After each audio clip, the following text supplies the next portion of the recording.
দর্শক, এই মুহূর্তে রয়েছি আমরা রংপুরের যে সমবায় মার্কেট, সেই সমবায় মার্কেট একদম সামনে। যদি বলে রাখি যে আসলে পুরো রমজান মাসব্যাপী যে টিসিবির পণ্য বিতরণ, সেই ন্যায্য মূল্যে টিসিবির পণ্য বিতরণের কার্যক্রম চলছে। তবে প্রতিটি গাড়িতেই প্রায় 4 শতাধিক পরিবারের জন্য যদিও বা বরাদ্দকৃত এই টিসিবির পণ্য থাকলেও আমরা যেমনটি দেখছি যে আসলে এই যে 400-র বেশি কিন্তু মানুষ এখানে কিন্তু মূলত টিসিবির পণ্য কিন্তু তারা বিতরণ করছে। আমরা একটু এখানে ভোগান্তি হচ্ছে কিনা, কি অবস্থা একটু বলেন তো। কি বললাম কি যে দুইটা লাইন করলে মহিলারা ভালো হইতো, আর একটা লাইনে যে গ্যাঞ্জাম হয়ে যাচ্ছে, কেউ পাবে কেউ পাবে না, কেউ ডবল ডবল পাবে, বুঝছেন?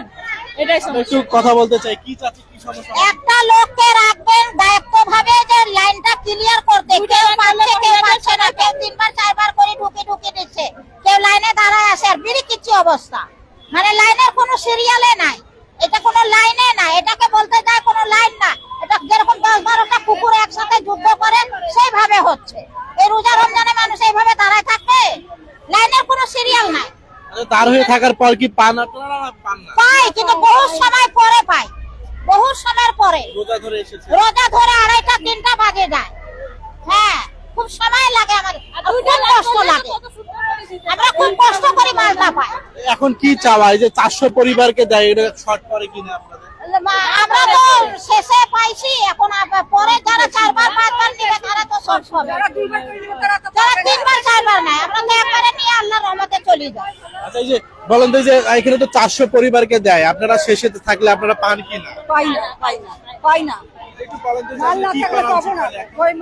মাল একটু বেশি করে দিবে, না হলে লোক তো বেশি হয়ে যায়, কেউ ডবল ডবল। এটা তো মানুষ চিনা যায় না যে কে নিচ্ছে, কে নিচ্ছে। আর দামটা একটু বেশি হচ্ছে, দামটা একটু কমাই দিতে হবে। লোকদেরকে এক জায়গায় রাখবে, গাড়ি এক জায়গায় থাকবে, সবাইকে সিরিয়াল ভাবে ডাকবে, নাম লিখবে, একজন একজন করে নাম ডাকবে, পুরুষ আর মহিলা।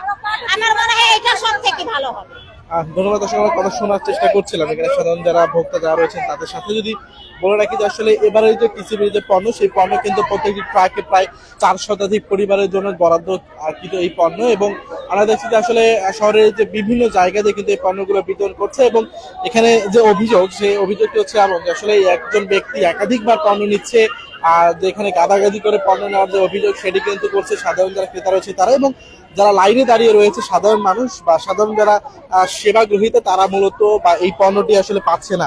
আর যদি বলে রাখি যে আসলে রংপুরে কিন্তু যে গুরুত্বপূর্ণ যে মোড় যেগুলো রয়েছে বা গুরুত্বপূর্ণ পয়েন্ট, সেই পয়েন্টগুলোতে কিন্তু মূলত এই টিসিবির পণ্যগুলো বিতরণ করছেন সাধারণ ক্রেতারা। এবং রমজান শুরু ঠিক একদিন আগ থেকে আমরা দেখেছি যে আসলে এই যে টিসিবির যে পণ্য বিতরণ, সেই পণ্য বিতরণের যে কার্যক্রম সেটি কিন্তু শুরু করেছিলেন কর্তৃপক্ষ। আর যদি বলে রাখি আসলে যত সময় গড়াচ্ছে ততই কিন্তু আসলে রমজান মাসে সাধারণ মানুষ যারা রয়েছেন তারা কিন্তু রোজা রেখে এসে মূলত এই পণ্যটি তারা কিন্তু কেনবার চেষ্টা করে। এবং যদিও বা যারা ডিলার কর্তৃপক্ষ যারা রয়েছেন তারা কিন্তু এই পণ্যটি সুন্দরভাবে বন্টনের তাদের যে চেষ্টা, সেই চেষ্টা কিন্তু আমরা দেখেছি। তারা কিন্তু গাড়িতে করে এবারে যে পণ্য যেগুলো রয়েছে, চিনি, তেল, খেজুর থেকে শুরু করে ইত্যাদি সামগ্রী, সেই সামগ্রী কিন্তু বড় প্রাধান্য পেয়েছে এবারে টিসিবির পণ্যে, সেটি কিন্তু আমরা দেখেছি। পাশাপাশি যদি বলে রাখি যে আসলে এই টিসিবির পণ্য কেনার ক্ষেত্রে আসলে সাধারণ ক্রেতারা কিন্তু হয়রানির মুখে পড়ছে। কেউ 2 থেকে 3বার পণ্যটি কিনছে গাদাগাদি করে, আবার কেউ লাইনে দাঁড়িয়ে আছে রোদের মধ্যে, রোজা থেকে তারা কিন্তু পণ্যটি কিনতে পারছে না। তবে এখানে দায়িত্বশীল আচরণের অভাব বলে কিন্তু যারা ক্রেতা যারা রয়েছেন তারা কিন্তু বলছেন। তবে যে 400 পরিবারের জন্য বরাদ্দ কিন্তু এই পণ্য, এটি বাড়ানোরও দাবি সাধারণ ক্রেতাদের। তো এই ছিল কিন্তু এখন অবধি সর্বশেষ। তবে পরবর্তী খবরগুলো আমরা সরাসরি দেখানোর চেষ্টা করবো, ততক্ষণ অবধি সঙ্গে থাকুন।